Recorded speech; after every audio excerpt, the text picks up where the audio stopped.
Hey, it's me, and welcome to Forward Friday. We've decided every so often to throw in a video blog, and seeing that it's Bell Let's Talk month, and this week is kind of that week, although we should be encouraging people to talk all the time.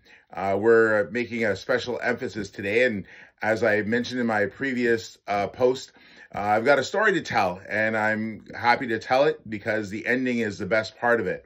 As you can see, I'm a big Michigan fan, and this has been a great season for those of us who are Wolverine football fans, because not only did we run the table and we were 12-0, we won the Big Ten championship, we won the Rose Bowl, and we won the college football championship. So 15-0. So I'm wearing this as long as I can. And for those of you that don't care, I feel really bad for you.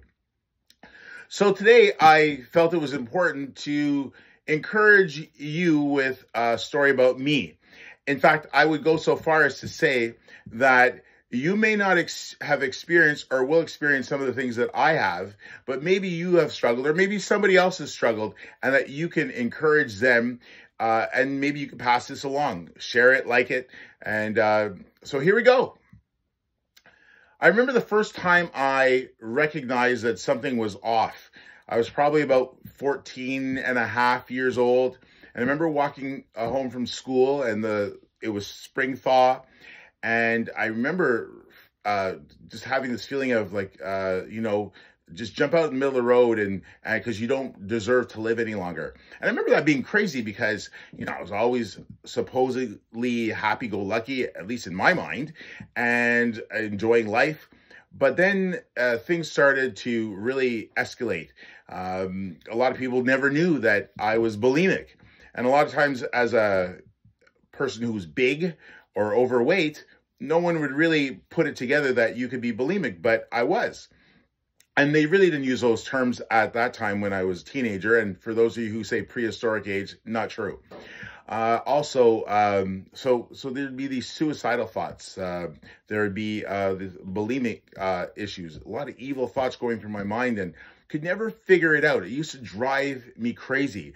I couldn't understand why, coming from a good home, why would I be thinking these strange thoughts?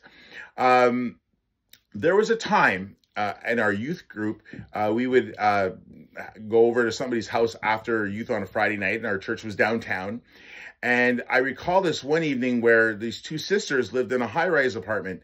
And for those of you who don't really know, a lot of youth groups back in the day at different churches, the youth group would start from ages 13 through 35. So it did make sense that some of the older ones could be living on their own. So anyway, after Friday night, we go over to their apartment, and a bunch of us, there's chips and pizza and all the rest of it. Then someone had the bright idea, let's go upstairs to the roof.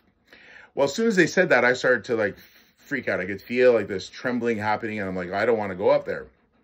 But we did, and I went up, even though I didn't want to go. I went up, and I remember when we got outside, I realized they're the only high-rise that didn't have a fence around the roof. So everybody's running to the side, and you want to look over. The last 10 feet, and I kid you not, I actually crawled my way to the edge. And I know my best friend and my brother and they're, what are you doing? I'm like, oh, I fell, just trying to make an excuse. And I wanted to look over to be like everybody else, but I was afraid to look over because I was afraid of what I might want to do to myself. Thankfully, as you can see, nothing happened of the sort, but I remember being so excited to get downstairs. And then as I got older, things started to to slow down, shall we say. And I wasn't having these same issues, but every so often they would just kind of flare up. I was probably 38, 39, I guess. And one day I was going on a mission to find some lockers for a big event we were doing at our church. And I'll never forget being on the highway, and all of a sudden my mind started to be flooded with these terrible, ugly thoughts, and I couldn't shake them. And a lot of times we don't ask the right question. Sometimes we're going, I don't know why. That moment, I just said, God, what's going on? What's going on? I can't understand this. Why am I having these terrible thoughts? Because you see, when I was 7 years old, I was violated by a family friend. I was 7 years old, so this is 1968, and Man in His World in Montreal had taken place a year before, but people were still coming because it was such a showcase. And so we had people from all around the world, probably about 35 people show up that summer. And one particular Sunday, we went over to our auntie's place, and she was took care of a home in a very prestigious area in the city. And at some point in the afternoon, I was taken upstairs to this big mansion room, the 3rd floor, and that's where things had happened. I still don't remember all of it, but what I do remember is the words that were said. This is what you did to girls, and don't tell anybody because you'll get in trouble. And I'm so thankful that God protected my brain. Some people would say, oh, you just put it out. But I, to this day, am sure, as I sit here talking to you, that I was protected. So nothing happens until I was 15. And this is when things started to get all haywire, as I said before. But this day on the highway, as I was saying, God, what's going on? I'll never forget it. Just as sure as I'm sitting here, the picture came back into my mind. And what I heard was, the reason why you struggled so much with these thoughts was because of what happened to you when you were 7. And I remember just going, I forgive him. I forgive him. And as I said that, it felt like this warm shower just came all over me. Now, I've always said when I've spoken at different conferences or meetings and I've recounted my story, I said, don't cry when you're driving. It's not a good thing. But that was the first freedom. About 7 months later, we're down in Tampa on the Gulf side on a nice vacation. We're in this nice condo on the water. Oh, it's beautiful. And at one point, Kelly said, I'm going to go in and get a shower because we're going to go for supper. So she went in, and we're on the 5th floor. Beautiful, beautiful. No word of a lie. As soon as she was in, not even a minute or two, I felt like all of every evil force showed up on that balcony, and all I could hear was, just jump off, just jump, get it over with. You don't want to live. You don't have a reason to live. And the thing is, I hadn't experienced any of these suicidal tendencies or thoughts for years, but it happened at that afternoon. And at that moment, I realized I can't stay out here. So I went inside, and I'm sitting down in the living room. And I remember when Kelly came out, she goes, what are you doing in here? It's so beautiful outside. I go, I can't go back out there by myself. And she's looking at me. She's like, what are you talking about? And I said, so I'm trying to explain something that's almost unexplainable. And she's looking at me like I'm crazy. And I said, I just can't. Anyway, the night went on. We went out for supper. And on the Sunday, we went up to Orlando, and we went to a church service. And the youth minister was speaking. And having been one myself, you usually get one shot a year on a Sunday to speak. And usually you throw down because you only have one chance or one opportunity a year, so to speak. And anyway, he started talking, and he actually had one funny thing. He goes, sometimes people would come and say, hey, Pastor, pray for my sugar diabetes. And he'd say, well, maybe you should need a bucket of KFC at one sitting. And he made a few other jokes, but two commentaries. And then he said, how come people allow Uncle Larry to walk into their house and people don't come out the same? And as soon as he said that, the place became electric. And basically he was talking about how we allow people to get away with terrible things, terrible acts on our children, et cetera, et cetera. And when he said that, the place exploded. You could hear people crying because obviously it was hitting a nerve.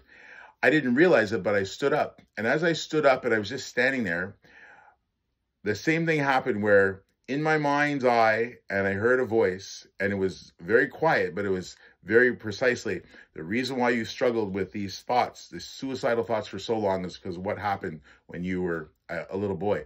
And as soon as I heard that, I felt this shower tap again and just covered me. And that night, we went back to the condo, and it was like God gave us this electric light show, lightning show extraordinaire, and I had my hands on the rails and never dealt with that again. It was over. And then about a year later, we're watching Dr. Phil. I know some people, I don't like Dr. Phil. I can't stand Dr. Phil. But we were watching Dr. Phil, and I was doing something while we were watching it, and they were talking about anorexia and bulimia. And at one point, I just offered up without realizing right away. I said, oh, I used to do that. And Kelly said, what are you talking about? I said, and then I realized I said it again. I said, I used to do that. And then she said, what? And then I realized the magnitude of what I had just said. And I said, so we turned off the TV, and she said, you did that? And I said, yeah.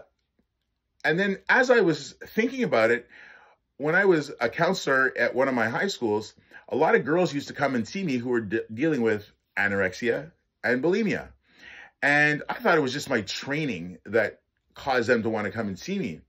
But I was realizing as, and the girls would always say, you understand me. You understand us. You get us. And I'm thinking there's a nurse, a female nurse, there's a female guidance counselor, but they came to see me. I was honored to help them. But the point being that they came and saw me.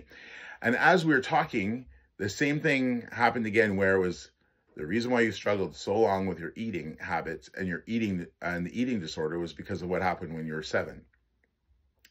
I'm thankful that I also talked to some mentors and some people as this revelation was taking place to help me figure out how to proceed, how to move. The reason why I tell you that is because there's a lot of people who struggle with different things, different areas. In fact, I did a support group after I had told my story over a period of weeks, and we started a support group. And of the 15 who were in that support group for about 8 months, only one of them could identify with what I had gone through, but everybody could identify with the struggle. And I just want to encourage you today that if you are struggling in any area of your life, could it be that this is a time for you to break free of it? In fact, I believe with all my heart that there's a character, a story, Moses, and most of us, who, even if you're not of a particular faith background, you have heard of Moses, you've heard of the Red Sea. But interestingly enough about Moses was that he actually grew up in the Egyptian court, shall we say. Pharaoh's wife had gotten him out of the water.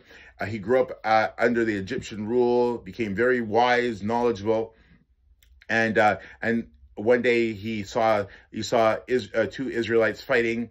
He went to try to break them up. They called him out on the fact that the day before he had broken up an Israelite and an Egyptian fighting. He killed the Egyptian. And then when they called him out, he ran away and he took off, and he was in the desert for years. And then one day there was the story of the burning bush. And a lot of times people say, oh, what a story. It's just a story, a fable. But that burning bush moment was God speaking to him, telling him, you had to go back, and you have to go back to rescue my people. And which is what he did eventually. And I believe that one of the reasons why I tell my story is because maybe someone could be rescued because of what they've heard my story to be. And so today, my encouragement to you is that if you're struggling, could be that your emotions are out of whack, could be that your mind's out of whack, it could be that something has happened to you, somebody did something. Please do not hold it to yourself. Please look for some help. I believe that God can help you.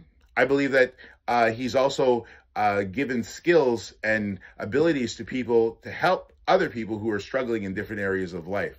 So I just want to encourage you today. Hopefully this is a help to know that, hey, I've come out on the other side. There are some tough days. There are some dark days. But I'm here to tell you that life can be different. Life can change. You can be rescued. And in turn, one day you can maybe help rescue somebody else. So hopefully this has been good for you today. I trust that If you enjoyed this, if you thought it was interesting, if you thought somebody could benefit from it, not only just like it, share it. Share it with somebody today, and hopefully they will, in turn, when they are rescued, they can go rescue somebody else. So it's been great. Hopefully that you enjoyed it. Have a great day. Rest of your weekend, and we'll see you again. And leave some comments. Let me know what you think. Maybe you might want to DM me privately, but nonetheless, hopefully you enjoyed this, and we'll talk to you again soon. Take care, and go Blue, go Michigan. As you can see, it's not for Mills, it's for Michigan. Have a great night, everybody. Take care.